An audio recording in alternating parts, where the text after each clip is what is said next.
Salut tout le monde, alors dans ce type de vidéo consacrée au mouvement littéraire, je vais essayer de faire en sorte que pour vous, tout ça, ça devienne beaucoup plus simple.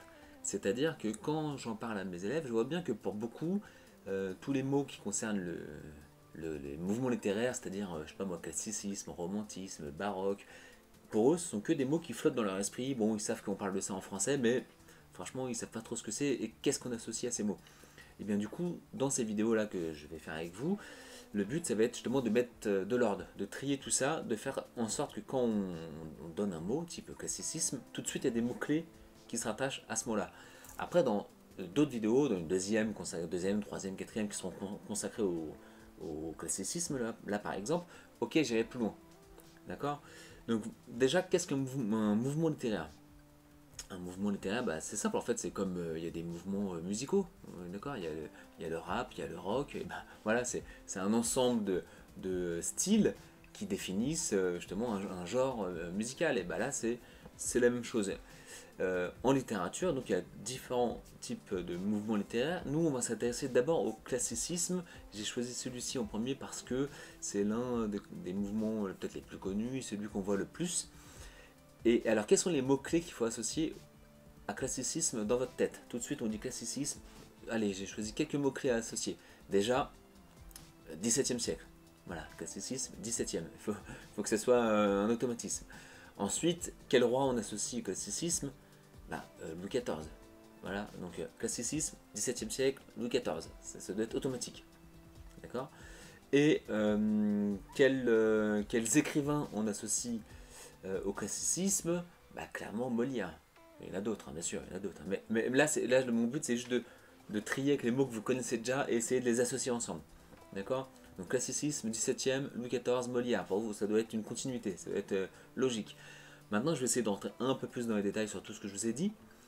Euh, c'est vrai que le classicisme apparaît clairement avec Louis XIV.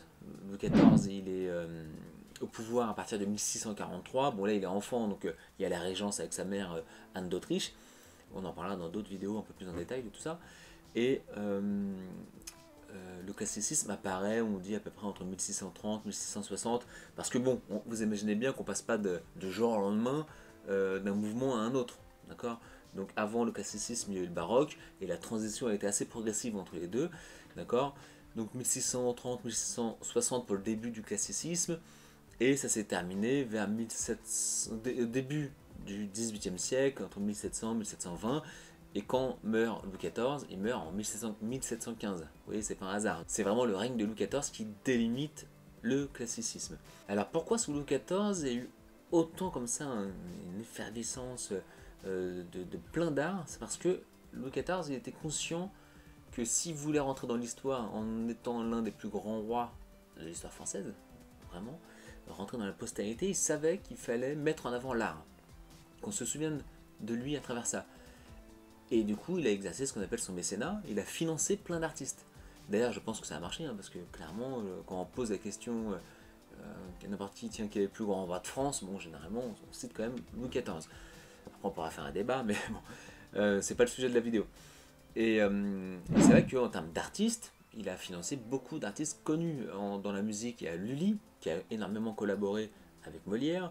Dans la peinture, il y a Charles Lebrun, il y a Saint-Trigaud.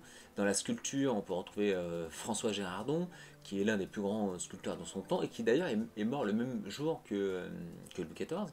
Mais le XVIIe siècle, c'est surtout le siècle de la littérature, et notamment l'âge d'or du théâtre. Les trois dramaturges, un dramaturge, petit rappel, c'est quelqu'un qui écrit des pièces de théâtre. Donc les trois dramaturges les plus connus, c'est Molière, comme je l'ai dit tout à l'heure, Racine, Corneille. On rentrera beaucoup plus en détail dans d'autres vidéos, mais juste pour faire simple, Molière, on l'associe quand même à de la comédie. Hein, on voit tous, généralement, vous voyez les Fourberies de Scapin, je sais pas moi, en 6e, 5e. Au programme de première, il y a Le Malade imaginaire, par exemple. Donc il fait de la satire, il se moque des puissants à travers des personnages, justement des petits personnages comme des valets. Il y a également Corneille, qui est un auteur qui fait de la tragédie et de la tragicomédie. Je reviendrai là-dessus dans une prochaine vidéo.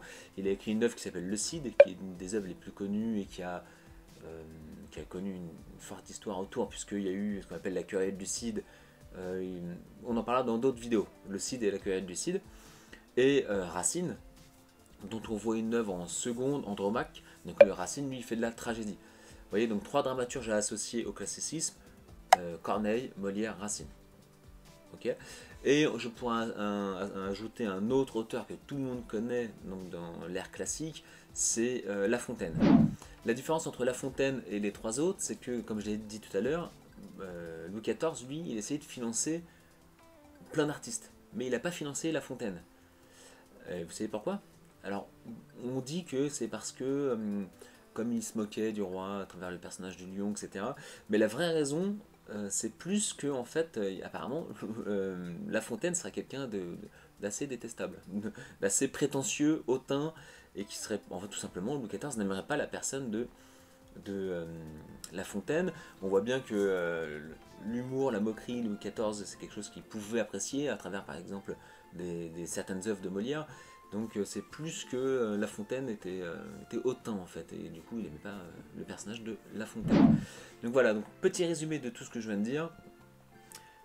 Classicisme, mouvement littéraire, XVIIe siècle, Louis XIV, et des auteurs comme Molière, Racine, Corneille et La Fontaine.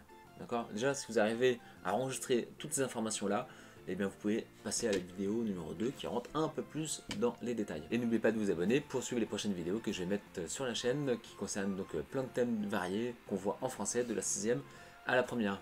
Allez, à bientôt!